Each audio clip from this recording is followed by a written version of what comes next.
આવતીકાલે શહેરના આશ્રય સોસાયટી નજીક આવેલા જગન્નાથ મંદિરની રથયાત્રાનો પ્રારંભ થવાનો છે. ભક્તિ અને શ્રદ્ધા ભર્યું આ પૂર્વ ઉજવવા માટે ભરૂચવાસીઓમાં ઉત્સાહની લહેર છે. જોકે યાત્રાના માર્ગની હાલત અત્યંત બિસ્માર હોવાની લોકમાત્રામાં ગુસ્સો જોવા મળી રહ્યો છે. રથયાત્રાને માર્ગ પરથી પસાર થવાની છે.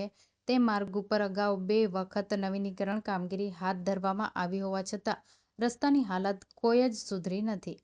મોટા ખાડાઓ, નીચાણવાળા ભાગોમાં પાણી ભરાવાના કારણે રસ્તો જર્જરિત થયો છે. સ્થાનિક રહીશોએ પાલિકા તંત્ર સામે કટાક્ષ કરીને કહ્યું કે જેમને આવા પવિત્ર તહેવારોના માર્ગની વ્યવસ્થા કરવા જાગૃત હોવું જોઈએ તેઓ નિંદ્રાધીન જણાય છે.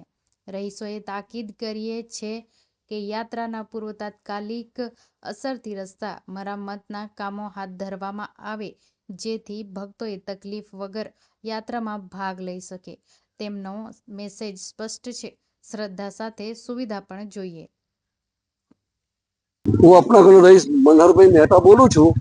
છેલ્લા 1 વર્ષથી આ રોડનું બનાવતા બની ગયા પછી 6 મહિનામાં રોડ ખલાસ થઈ ગયો ને ત્યાર પછી રિવાઇઝ એટલે ટેન્કરો બહાર પાડી અને આ રોડનું કામગીરી છેલ્લા 1.5 મહિનાથી ચાલે છે. એ કામગીરી અમને પૂરી કરેલી નથી. કાલે જગન્નાથશ્રીની યાત્રા નીકળવાની છે. જ્યારે જગન્નાથ ભગવાન આપણે મળવા માટે રૂબરૂ આપણા ઘરના આંગણે આવતા હોય તો આ બાબતે આપણે પણ ધ્યાન આપવું જોઈએ. વહીવટ કરતા હોય કે ભાઈ આ જગન્નાથશ્રી આપણે દર્શન આપવા માટે આવે તો આપણે એમનો રસ્તામાં અગવડ ન પડે ભગવાનને અને શાંતિથી રથ ચાલે એવી વ્યવસ્થા કરવી જોઈએ. એવી વ્યવસ્થા કરતા નથી આ લોકો.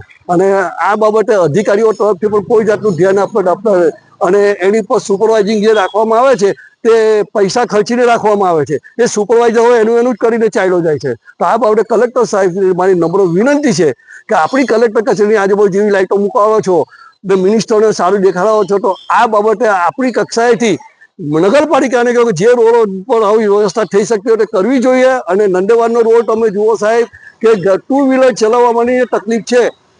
લોકો પૈસા નથી ભરતા કેમ કે આ તો મ્યુનિસિપાલિટી છે. મ્યુનિસિપાલિટીમાં કોઈ અધિકારી સાંભળવા તૈયાર નહીં, વહીવટ કરતા બિલકુલ સાંભળવા તૈયાર નથી ને અધિકારીઓ તો અમારું જોવા જ તૈયાર નથી. જ્યાં રજૂઆત કરે છે કે થઈ જશે અને સિટી એન્જિનિયર તો કોઈ જાતની આ અમારા એરિયાની એને વિઝિટ લીધી કે કેમ મને ખબર નથી પડતી.